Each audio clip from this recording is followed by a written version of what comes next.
Hi there, friends. Welcome back to the Redbud Hyphen podcast. I am the president of Redbud Writers Guild, which is a nonprofit organization designed by women for Christian women writers and communicators. And we envision a vibrant and diverse movement of Christian women who create in community and who influence culture and faith. And truly, that's what this podcast is all about. I love to feature conversations with fellow writers and others in the publishing industry who have that same heart. And today I'm excited to welcome my Redbud sister and fellow author and my friend, Jenny Erlingsson, to the podcast. I want to share a little bit about her. She writes romantic fiction and creative nonfiction to encourage deep faith in every stage, for every age, and in every season. And she makes her home in both Alabama and Iceland. Yes, I said Iceland. And she loves encouraging and working with writers from around the world. So we're going to ask her a little bit more about that in a moment. When she's not ministering with her Viking husband or mothering her adorably feisty kids, man, can I relate to that? Yeah. She can be found writing and reading in the margins with a side of Icelandic chocolate. So, Jenny, I just want to welcome you to the Redbud Well, Hyphen. And let's start this thank you so conversation much. by you just sharing a little bit more. Tell us about the season of life that you are in. My goodness, yeah. I know when people hear like Alabama and Iceland, that seems like two polar opposites. But yeah, so we were in Iceland for 6 years. My husband is Icelandic, but he was doing ministry here in the States. And then we moved. Now we're back. And so this season, I'll be honest, is also still getting settled, even though it's been 2 years that we've been back.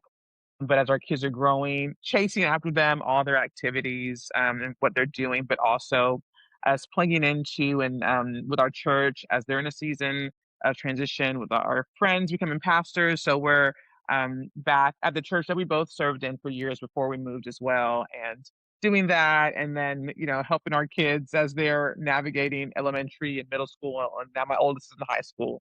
So yeah, that's the season I'm in. So it's even the margins of writing are different in this season, and I'm still trying to figure that out. So I think most parents are trying to figure caregivers try to figure that out in the summertime as well. So I think we're all in the same boat all together. This time is just so different during this season. Sure. Oh, I can definitely relate to that too. My girls, 14, 17, and age 20. So my 20-year-old is not living at home this summer, but definitely feeling that kind of shift in the rhythm. Like summer is Hmm. here. In some ways, more relaxed, but in other ways, lots more activities to drive the kids around too. And I am just so proud of you and excited because in the midst of this, you are launching a new novel called Almost by Design and just, fresh on the shelves. And I wonder, could Yeah. you share a little bit more about your new book and what it's about? Yeah, so this book it's kind of covers some areas, yes, some characters from my first novel, but it's based in North Alabama in a fictional town, but also in the real town where I live of Huntsville, Alabama. But it's about a character who she's working at an events company and looking for promotion, but she has a tendency, if she's not careful, to kind of mess things up a little bit, and it's because of her learning difference. And it's not a crutch for her, but it is something that she has to be intentional about. And so things get messed up, schedules get confused, she hears the wrong thing, writes the wrong thing, all of that.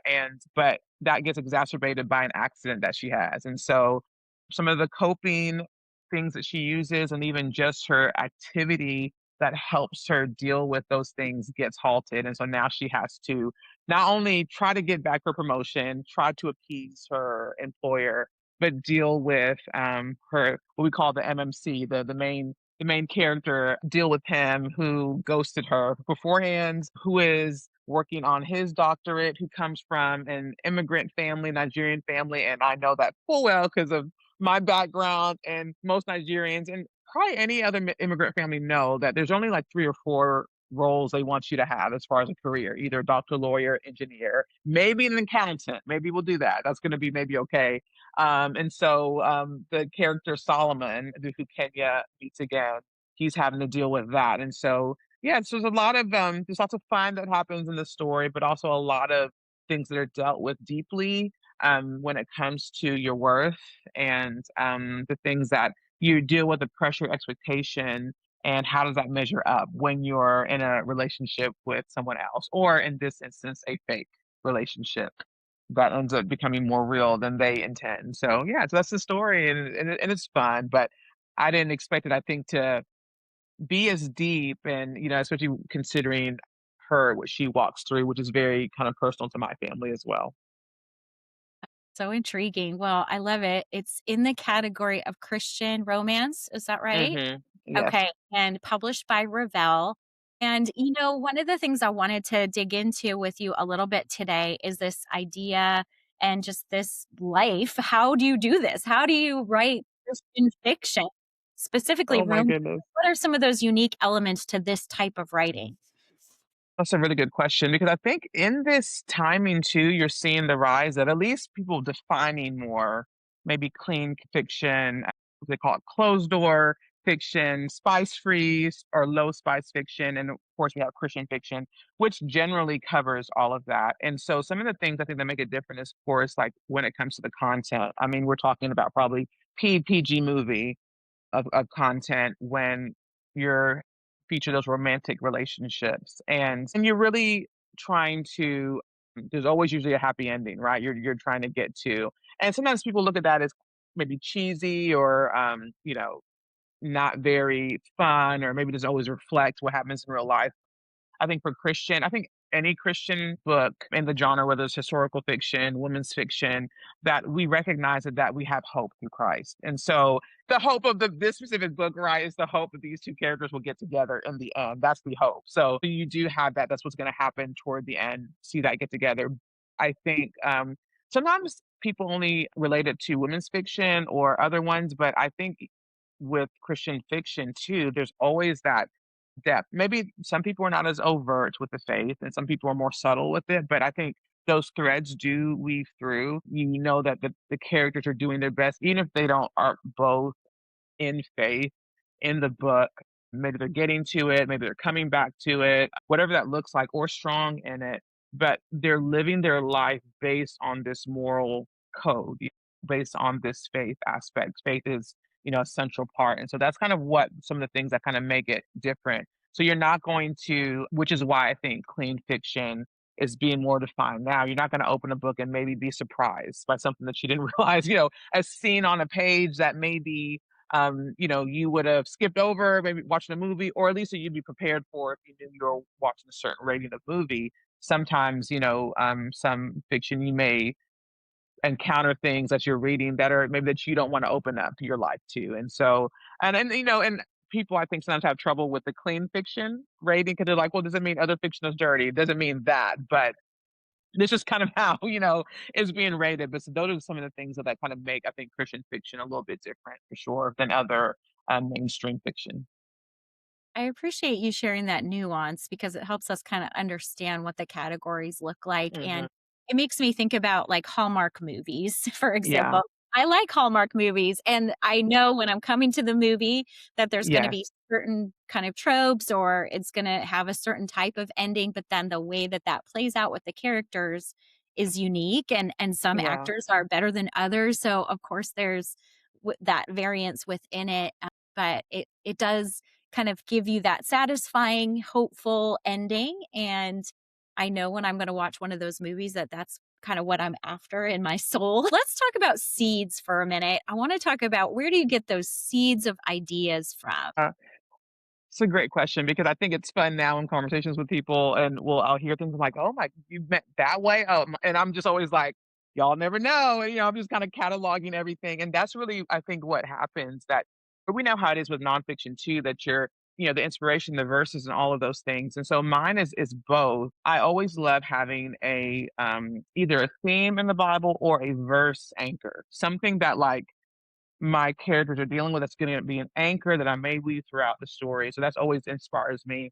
And I love that too, because that helps me practically anchor faith-wise. But then there's just certain things that take place where I'm like, that is really interesting. For my novel, my first one before this, Her Part to Play, watching actually The Chosen, even though that's, biblical kind of more themed series. But I remember how much they were really intentional about showing the background of what was happening with filming. And I just thought, man, because one thing about fiction, especially romance, is that that proximity is always like you want your characters that are they're forced together for whatever reason.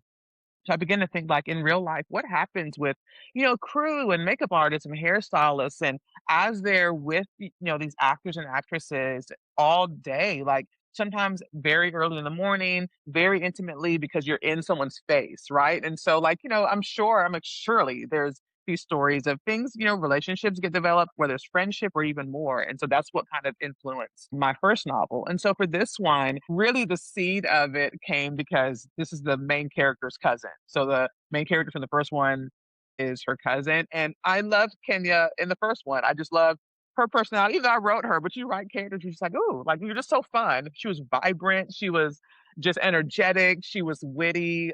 She was a little bit not off kilter, but just enough to be an amazing person that she'd want to be best friends with. And so I thought, okay, so what makes her personality what it is? And I was already thinking about, I haven't really read too much about characters with dyslexia. Knowing my husband has dyslexia, got diagnosed when he was 18, and so went through a lot as a child. Wondering why he couldn't keep up with the other kids and certain things. And then we were seeing certain traits or, tells, I guess, with our daughter as well. And so I just began to think about that. Wow. And to think about, like, for my husband, for instance, how big exercise was for him, sports for him, same with my daughter, huge. And I thought, okay, so if, my character Kenya has this, what will be some things that will really trip her up, with this and kind of, give her an issue. And then my sister has worked for an event agency all the way in the middle of completing her doctorate. So all of those pieces began to come together for this character and just so it was definitely lots of real life inspiration, but also the inspiration that I gave myself from my first book as well that helped me with this character. So that's kind of where I get it. I just, you're just sniffing around and things hit. And sometimes, I think the Holy Spirit just drops something as well, just to explore further. And then you I think get confirmation by in that season of writing this, there were so many authors I was reading about or people that I was seeing in the mainstream who were like, yeah, they had dyslexia that I didn't realize or got diagnosed later on in life. And just to see what they've done with their learning difference has been amazing. Well, that's one of the things that I've mentioned to you just fascinated me about your book. Hmm. Actually working on a middle grade fiction book right now, and my character also has dyslexia, and that's something not exactly the same form of challenge in my family, but one of my daughters who has a visual processing disorder, and just recognizing how that thing could also be a superpower for a Yes. character as well as something that can be challenging. And so I love seeing it kind of unfold through your main character, who is an adult character, and especially with her job and lifestyle and things that she's got. I'm not done with the book yet, and I'm not going to give it away, but love the details that you're unfolding. I wanted to ask you a little bit more about your writing process for these books. So we talked about the seeds and kind of where the ideas come from, both real life and created within your brain. But now I want to know a little bit more about your process because I know fiction writers are all a little bit different. And they talk about how Hmm. some people are plotters and some are pantsers, and then there's even plantsers. And I don't even know. I'm trying to figure out what I am. How do you rate your books? Oh my gosh, that's such a good question because I feel like even early, I feel like I'm early in this fiction writing place, and so I'm still figuring it out a little bit. But I feel like I am more the plantster, like right in the middle. Just like even in my life, you have extroverts, you have introverts. I think I'm an ambivert. I'm just right in the middle. Like I love being around people. I love it all. I'm gonna refuel in solitude. So the same both. I love the discovery that happens when you're just like a pantser and you're just things could flow or you hear your characters talking, and you're like, okay, let me write down as if you're like eavesdropping on a conversation that's going on in your head, or again, the inspiration that comes and a scene just explodes and you just need to kind of get it down. I love those moments, but also I realize in my life I am a list maker. And so for me, I say I'm a plantster because of like, I want like a skeleton. Let me just an outline, something a little bit that just kind of gives me a little bit of form but then let all the, creativity and kind of things flow. But I will say, I think doing this consistently now, especially during the second book, I've recognized there's a level where I have to lean more to the outline, the plotting, because there are gaps that can happen sometimes, or whether it's your timing, your schedule, or just even dates. Dates, I don't know why. The first one and this one tripped me up because, like, and so my editor was like, get a calendar and just, I mean, by day, what day on a real calendar is this scene happening? Because if not, it just gets so scattered. And so I think those are the things that kind of help anchor me, that help build that skeleton for me. And then I try to finger creative between them. So it is hard to do that. But I think having some sort of outline helps because for especially my first book and this one, even with my notes app, it was helpful for me to even list out the chapters. How many chapters do I think this book will have? Or what are the specific scenes? And I just labeled like my notes on my phone. That way, if inspiration did hit, I could catch it. You know what I'm saying? I could either voice it, dictate it, or I could just type in a few words in that note and then have that, populate on my computer later on for me to kind of flesh it out further. And so I definitely am right in the middle, but I've got to contain myself a little bit for sure. Yeah, that makes so much sense. Actually, it's very empowering for me to hear because I think I'm very similar to you in my real life. I live by my lists and I keep myself and my family in line because I have a very detailed calendar. I love to have those free flowing moments, but I also feel like maybe a little bit more security when I have the Yeah, outline. And I've been trying to yeah. figure out what the balance of those two things is. I love your tip too of using a notes app. So you do that just Mhm. right in your phone, your Yeah, just on smartphone? my Okay. phone. So the notes, and some people I think use different, programs and systems, but I'm like, let me use what I have, right? Because sometimes you buy stuff, just like you buy workout clothes and think you're just gonna get into it. No, just use what you have currently. So yes, I use my notes app because I know that my phone's gonna go with me everywhere. And then I know that because of the cloud, I can, put something in and it'll be on my computer, and then I'll maybe copy and paste it into whether it's into Word, into Scrivener is a great program.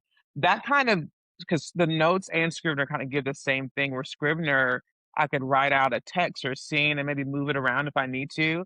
But yeah, having on my notes app and again, listing those chapters or listing that scene maybe at the top is just helpful because some writers will write in a linear way, but I usually don't. I usually maybe get this amazing thought for maybe 75% into the book. And so then I'll, put it down there. Or maybe even I have a notes label that says like conversations or scene ideas. That way, when something comes and it's just a snippet of a conversation, I'm like, I have no idea where this will go, but I just love the rhythm of it, or I love what it implies. So I want to just capture that conversation. And that way I'll pull it in, especially when I'm at a block.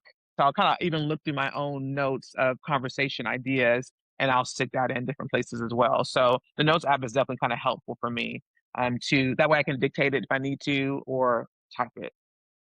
I love those tips, and I think it's so helpful to think about, okay, well, what's something I already have or already use in my real life, and then how can I incorporate those rhythms of what I hear you saying is just capturing. It's capturing those ideas and, whether it's snippets of conversation or quick ideas so that you can organize it and access it later. That's really that's a good hot I want our listeners to think about that. And maybe it's not doing the same thing exactly that Jenny does, but maybe there's a different way, whether it's in a notebook or, Scrivener or a Google Doc, that you also can think about how can I capture those ideas so that I can, repurpose them in the future. Yeah, it's like eliminate the hurdles, right? Because I mean, hard enough. I mean, I've now two novels, and I'm still like, oh God, how am I going to write the third?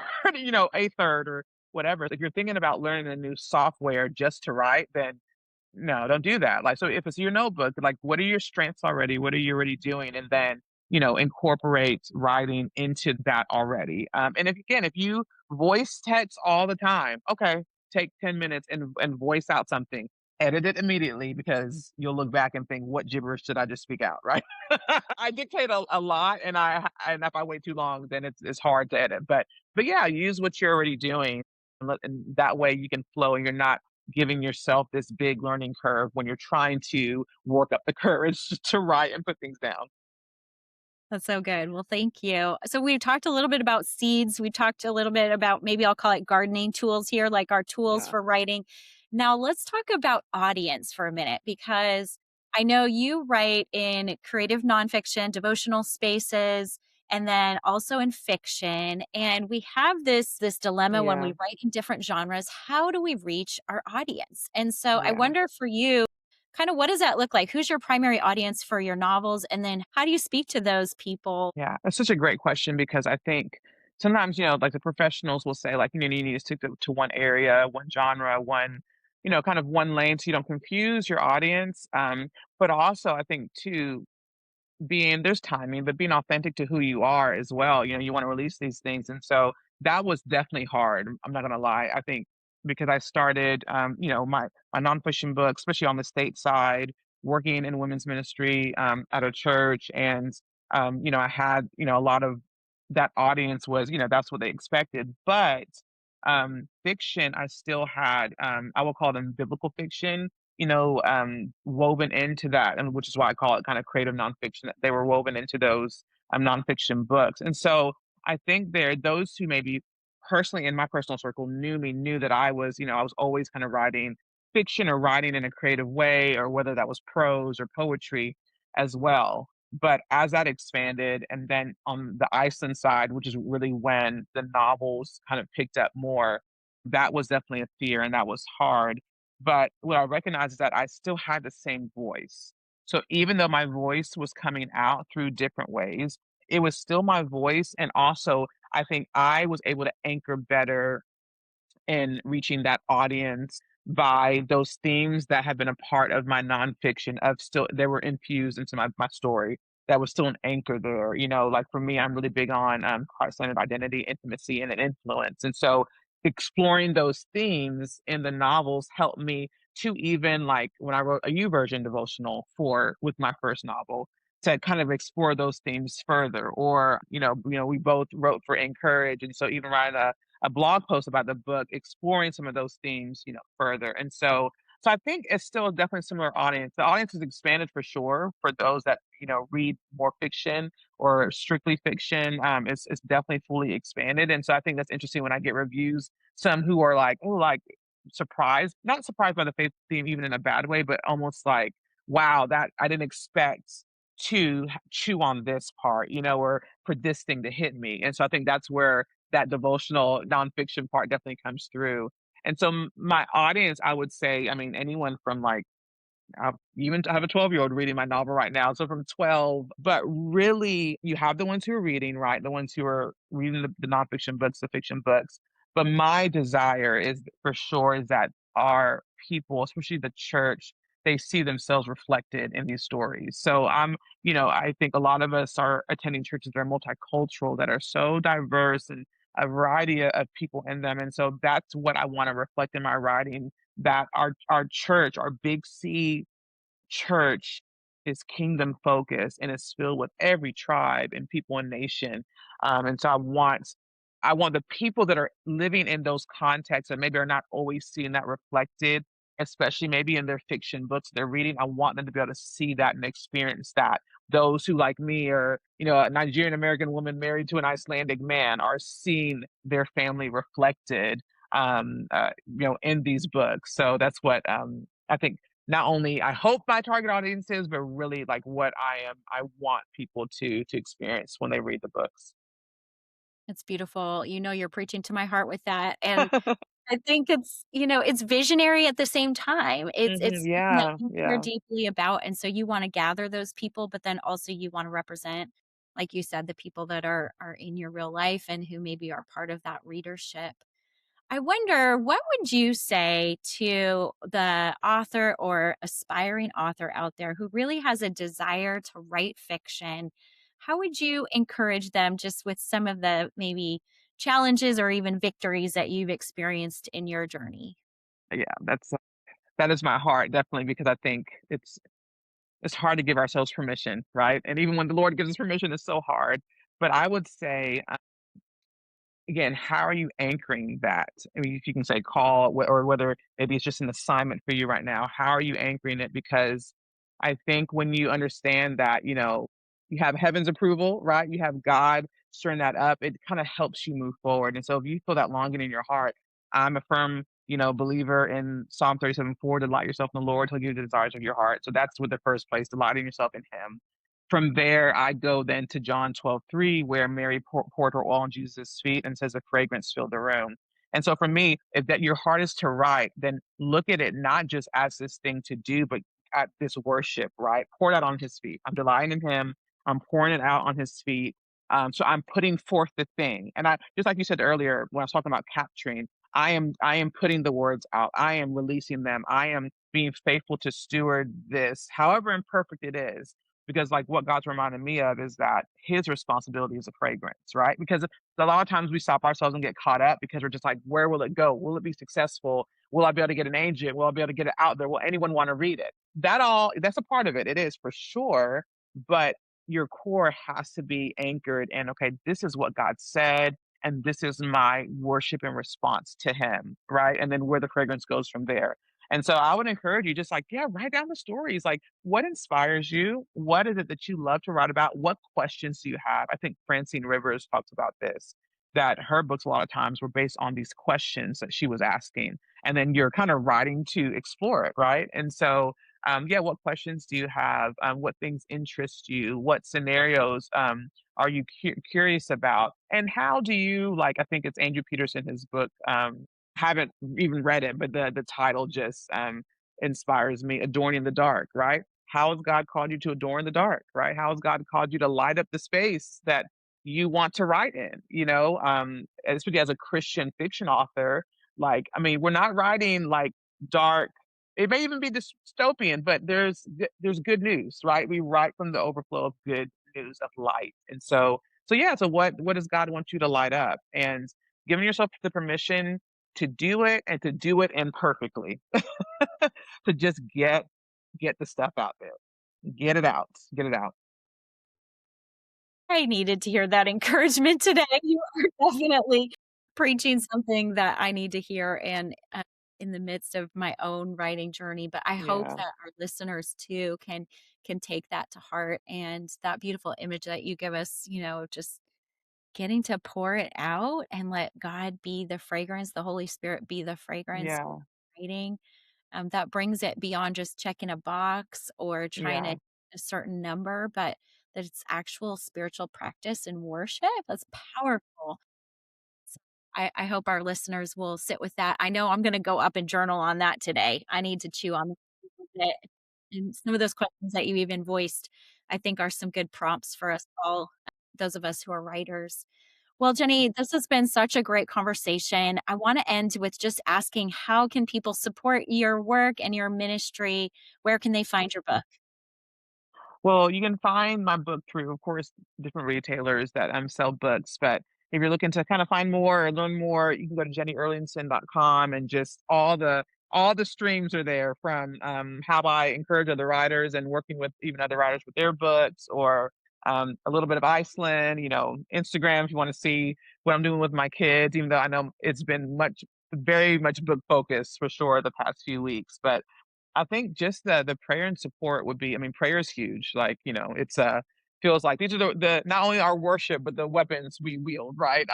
So I know it's hard as a writer to kind of get those things out and to to be influenced, right, by society, but still we want to be Christ centered and countercultural with how we release. So just pray that I stay that way and to support. I mean, if you love to read, hey, get the book, order that. That'd be amazing.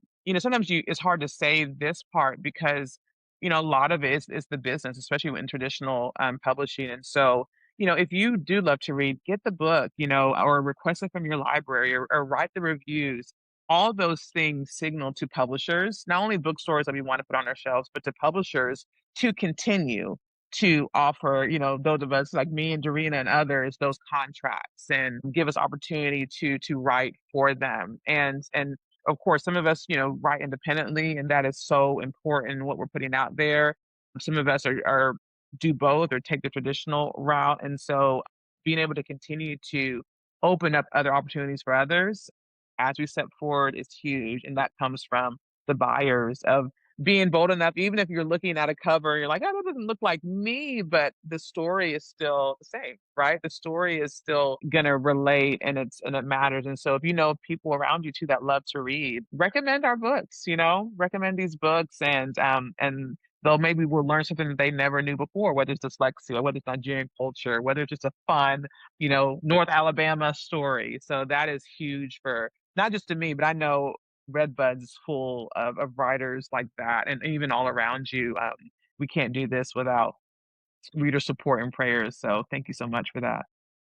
Amen. Well, if you are watching this on YouTube or Instagram, here is the beautiful cover of Almost by Design, Jenny's new novel that was just released. I hope you all will grab this. I'm actually headed to the beach this weekend with some girlfriends. This is going in my beach bag. I'm so excited. And Jenny, I just want you to know we are cheering you on. I Thank know launch you. and can be exhausting and exhilarating. So we are praying for you and we're just so proud of you as well. Thank you so much. I really appreciate all of you and Redbuds. Grateful for this organization. And even when I've been so busy, I haven't been able to be as engaged, just the support and just the messages. And I'm just so grateful. Thank you, Dorina.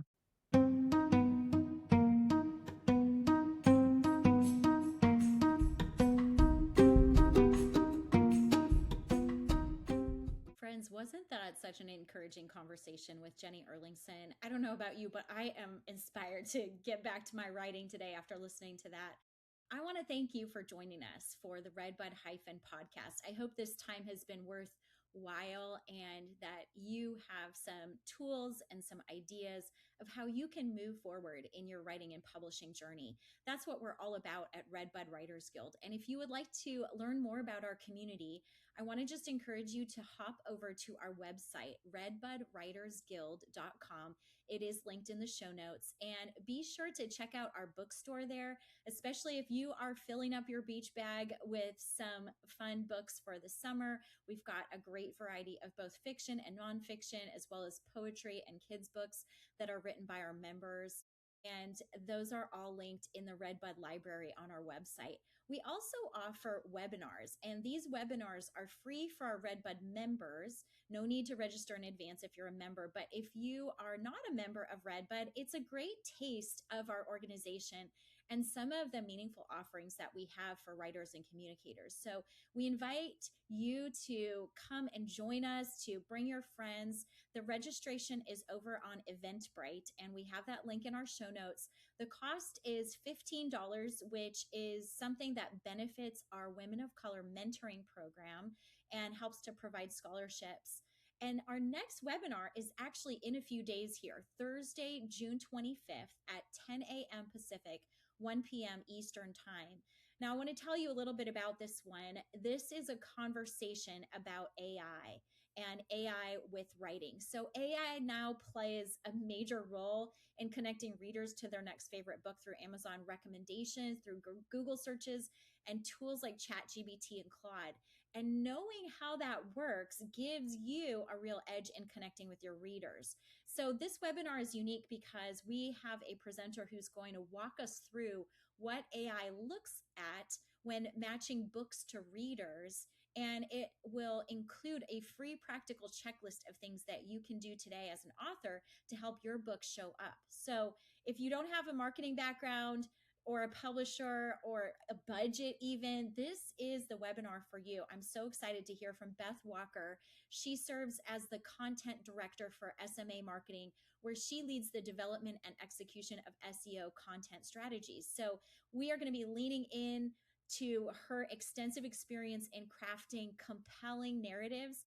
Beth excels at creating valuable resources that resonate with target audiences and drives engagement. So for me as a published author, or maybe for you, an author in the works or an aspiring author, we want to learn from her deep understanding of storytelling and audience. And so we hope you will check out that new webinar that is going to be on Zoom on Thursday, June 25th. We would love to see you there, and we would love for you to read some more of the articles here in the Redbud Hyphen.